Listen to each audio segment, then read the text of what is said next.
Alright, so we made a discovery, and it's not the best discovery, but as it goes with used cars, so let's take a look and dive into it.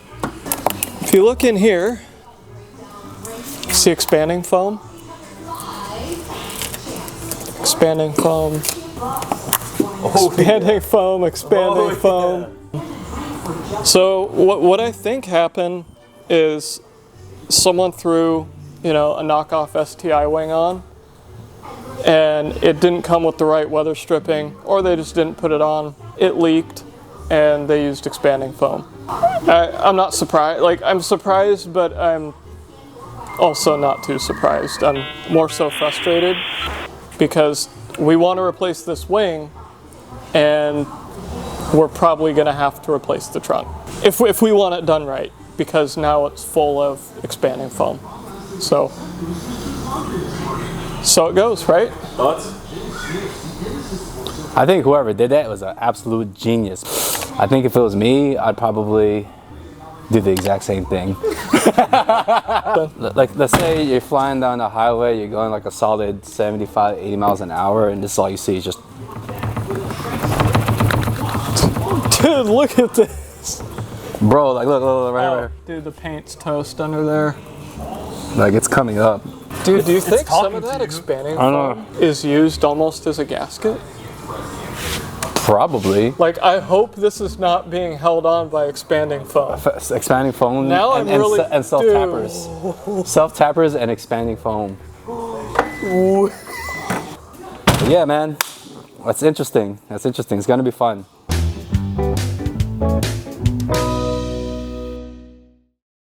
David and I was kind of doing a little bit of a walk around on the car, and we're talking about this wheel fitment, and you know, they're nice. We got some good tires on here, like, you know, Enkis are reliable, good wheel, lightweight, whatever. And yeah, we're just talking about the wheel fitment, and we feel like the offset could be better. There should be a better option for offset, and I think we're the ones that need to figure it out, because if you take a look at it, the back needs a little bit, it's a little sunken in, right? So I don't know, man. For me, I like the tire to be like flush with the fender. Some 17s for show is what I'm thinking. I'm thinking 17 by 9. I think the wider the better, and like a nice chunky tire, small wheel chunky tire. The fenders, I think we're gonna paint match these. I think we should get this orange. Honestly, I think this should be orange too. I think whatever like lip and like diffuser package we decide to go with, we could keep those black, perhaps. But like this for sure should be orange. This should be orange. This trim right here, probably black. But again, I guess it depends on like what diffuser package we end up going with. For sure an orange wing. Let's get rid of this. Let's get rid of that. Let's get rid of that.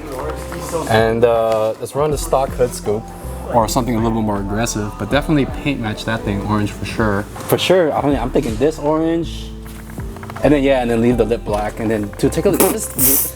I mean, maybe that's the noise I'll be hearing coming down the street. Like this just clacking. But I think right now for the build, definitely start with like a cool suspension, wheel and tire package.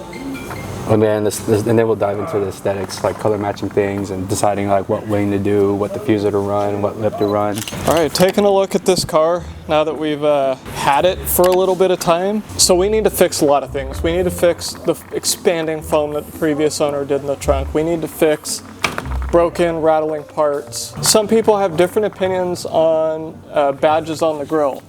For me, I don't care one way or another. I think it looks good with or without. The one thing I'm thankful for is the stock engine. Again, I'd like to keep this car simple, dailyable, and go full bolt-ons. I don't want to rebuild internals. I want to keep this thing OEM plus, with the ability to drive it every single day and not have anxiety. No anxiety over it. The exhaust needs to be turbo back exhaust. It's the only way to go. You know, run mufflers too, obviously, but exhaust from the turbo back. Guys, no blow-off valves, please. Stop with the blow-off valves on your Subaru. No. Unless you're going I want put a loud blow-off valve, man. If you are going with a fully built engine, Hell no. that's fine. But if you're one of the guys that takes this and throws a blow-off valve on it, that's what is giving these engines a bad name. I don't know what the hell David's talking about. No blow-off valve. You gotta have a blow-off valve. I don't know what David, I don't know, man. Reliability issues, come on. So yeah, no blow-off valve. You can get an aftermarket bypass valve, that's fine. Preferably Cobb. I think their products are high quality and reliable. But wait, what's the difference between a bypass valve and a blow-off valve? So a blow-off valve takes excess pressure when you let your foot off the throttle, and all that built-up turbo boost, it needs somewhere to go. Right.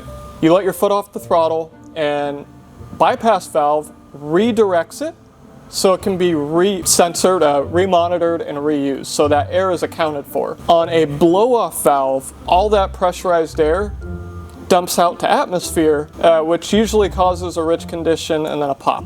It just sounds really good, the whoosh sounds good, but when it's not built for that, and specifically when it's not tuned for that, you are going to damage your engine.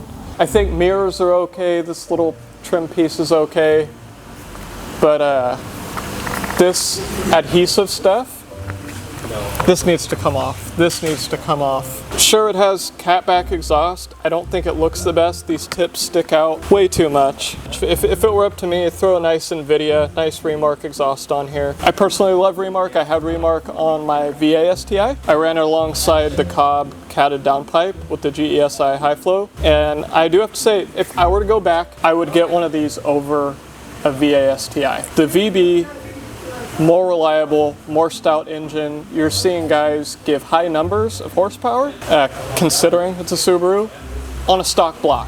And I think that's pretty cool. I personally really like factory taillights, but I know that we're gonna have to play with them, so I'm happy to modify them. But yeah, I'm just prepared. We're gonna find things along the way. I'm just happy the engine's factory. An aftermarket big brake kit is gonna be necessary if we plan on tracking this. Before you go fast, you need to be able to stop. I'd rather do brakes first. So something like a Grimspeed big brake kit, and there's a ton out there, right? You can't go wrong, it's your personal preference.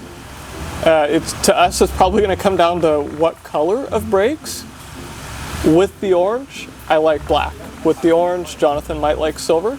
Let's say he likes silver. But throw some braided lines on and call it good. I think that'll be plenty for the amount we're going to track it. But for us, the big brake kit, especially from Grimspeed, I think is going to be perfect.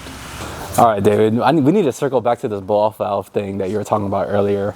All right. And everything you said made sense. But who wants a Subaru that doesn't have a loud blow-off valve, man? It's part of the fun, it's part of the experience. Reliability, yes. But more important than that, man, what the hell does a diverter valve even sound like? Dude, you'd be surprised if you put an intake on here, you'll hear it. I promise. The diverter valve? Yeah. What's it sound like? It sounds like a blow-off valve, just a muffled version. Who cares about reliability anyway, man? This thing's gonna blow up regardless you put a blow-off valve or not. It is. So, all right, so what happens if we put a blow-off valve on a stock motor? Pretty much all the air being sucked in is calculated for. And when you let that air out in the atmosphere and then give it throttle again, the car expects that air to be put back in the system, and it's not there.